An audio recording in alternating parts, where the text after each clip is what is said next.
When Fanon spoke about intellectuals putting themselves in the school of the people, in the rest of the earth, he didn't mean that intellectuals should stop doing intellectualizing and philosophizing. In fact, in the conclusion to the rest of the earth, he talks about turning over a new leaf and working out new concepts. So, my critique of intellectuals is not that intellectuals should stop doing the work of intellectuals and do farming or something and dig holes. My critique is that they, as I start my article, and I certainly hope that everyone gets a copy of the volume, because I think that there's so much going on in this volume. It's such a good volume that it's really worth looking at, and certainly from my point of view goes beyond what I'm going to be able to tell you today. But I begin by a quote from Raya Dornievskaya about having one's ears attuned to a movement, right? And that's really where my critique of intellectuals begins.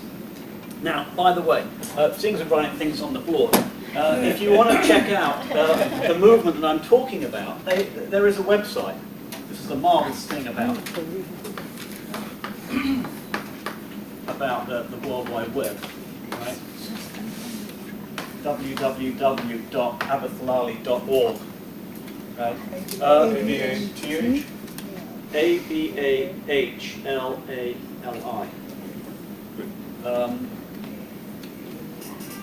Now, if you look at Abahlali, which is Zulu for people, Abahlali this is the name of the movement.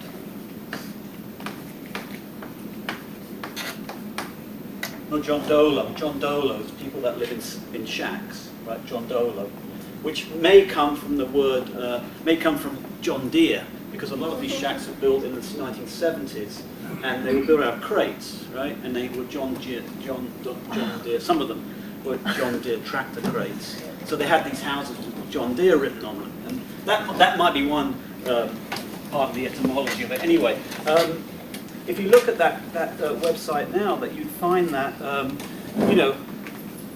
that there are actually Abahlali organizations amongst Zulu speakers, Xhosa speakers, in Indian communities and so forth. In other words, this whole kind of ethnic division of the elite entrepreneurs, right, that Paget was talking about, has in a certain way been transcended by this organization. But that's not how things began, right?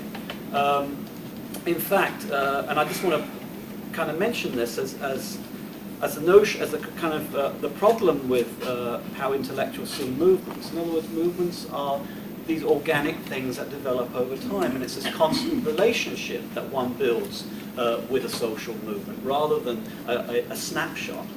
And so, first of all, there have been over the last number of years spontaneous revolts amongst shack dwellers and other poor people in South Africa. 10, 12 years, 14 years after the end of apartheid, with all the promises that were given, for example, in the Constitution, in the Freedom Charter, and so forth, that weren't realised, and people were starting to sort of say, what's happening.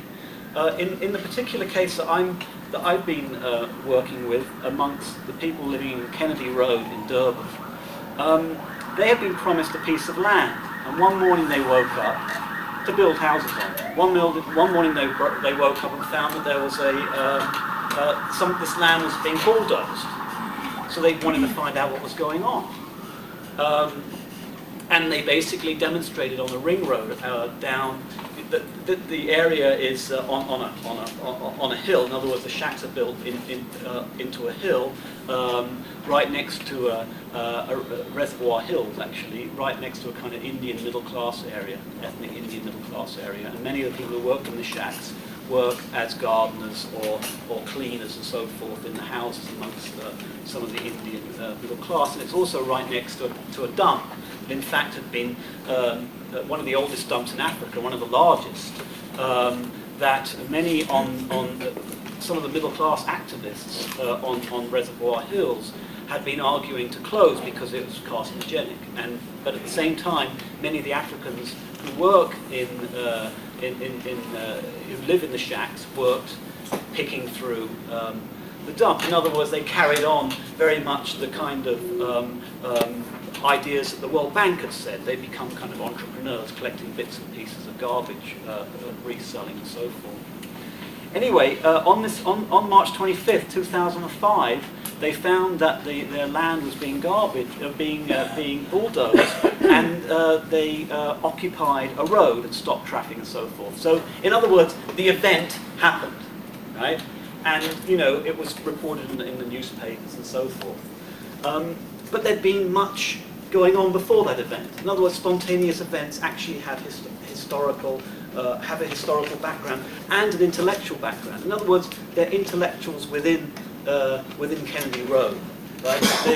They had worked through the government, they had worked through the councils, they had worked through their elected representatives, in other words, post-apartheid, and tried to have their demands essentially for water, toilets, houses, and the ability to upgrade their houses and so forth.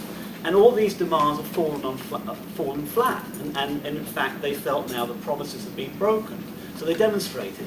And once they demonstrated, which is kind of interesting in terms of the ways in which peoples are controlled, right? Once they demonstrated, they no longer were loyal citizens, right?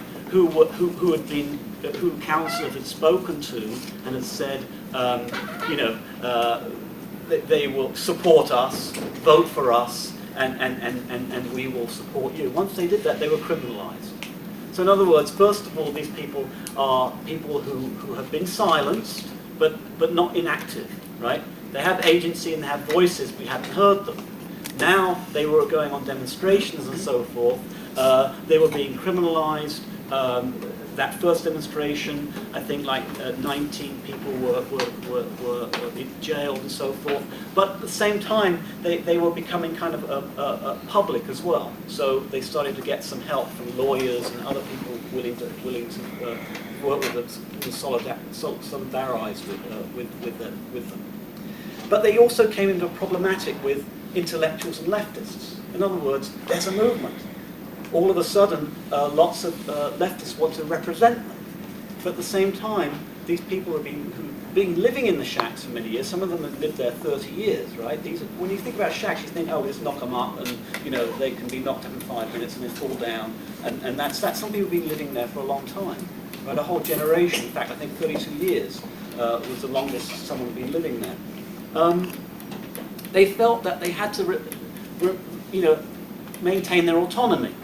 Now it's interesting, there's a kind of autonomy that Zizek talks about, right, which is also I mentioned in my article, kind of celebrating this autonomy, right, kind of outside of the state and so forth. The problematic for shack dwellers is that they wanted their autonomy, but also they're demanding something from the state, right? They want toilets, they want sanitation, they want houses, they want something from the state. They don't want simply to be kind of left on their own as kind of this autonomous subject. They want the state to actually do something, but at the same time, the state becomes the area in which is oppressing them, right, through criminalization and so forth. So there's this whole kind of dialectic that's going on between shack dwellers and the state, and also between the left, who want to represent them in certain ways, right, and the shack dwellers who themselves saying, you can't just talk about us, right?